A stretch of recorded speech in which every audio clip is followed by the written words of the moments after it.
In 2002, when Cindy and I moved here, it had just been a little over a year, or almost a year, since the 9/11 attacks on the World Trade Center.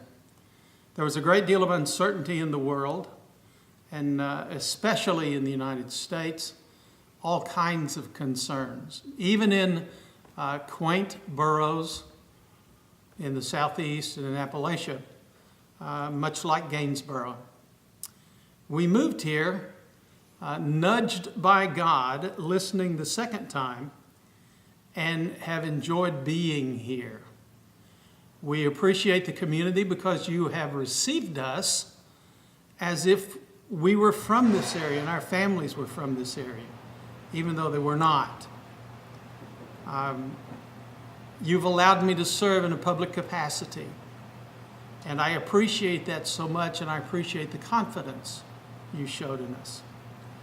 For this congregation, I appreciate the fact that you let this old Texas boy come and work through some more of his rough edges, and even reached the point where I had heard some of you say, well, I wonder what he's going to do next.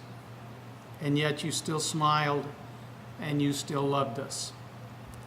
And the reality that you allowed us to stay this many years is a testimony to the reality that you trust us and you trust me as a spiritual guide and a spiritual mentor. And I hope I have been true to that trust. For the last period of time, since the continued progression of my cancer, I have asked God every day for one more day to serve. He's granted that in abundance, and evidently has said that's enough, and has taken me to graduation and home. You'll get an opportunity to follow. One thing I've said for several years is that when Jesus raised Lazarus from the dead, he did Lazarus no favors. Jesus did that to accomplish his own will and purposes here. But Lazarus was in glory. Why would he want to leave and come back? Well, I'm looking forward to seeing you there. But in the meantime, I want you to know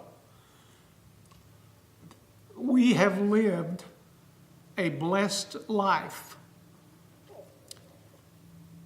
raised by good parents, surrounded by good, loyal brothers, siblings, 3 wonderful, well-grounded, godly men as sons, and all the grandchildren. But those aren't really the blessings. The blessings are realized on a completely different level. We often think of ourselves as being human beings having a spiritual experience. That's not exactly accurate. We are spiritual beings having a human experience. When,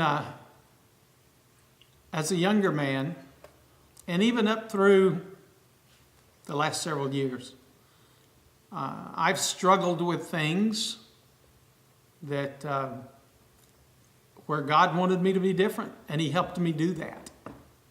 And many of you helped me do that. And that's where the real blessings come in. He has blessed us with all spiritual blessings in the heavenly places in Christ. And as we understand that we're spiritual beings having a human experience and not human beings having a spiritual experience, we'll understand just how serious it is to have violated God's trust, sinned, and have been separated. Because once that's happened, you and I can do nothing to resolve that. But God did. And he sent his son, and he loved me anyway. Just like the woman at the well in John chapter 4. He told her everything about her past. He knew all of the sin in her life. And he gave her the living water anyway. That's what he's done for me. That's what he'll do for you. Let me encourage you not to lose sight of the reality that God is the sum total of our purpose in living.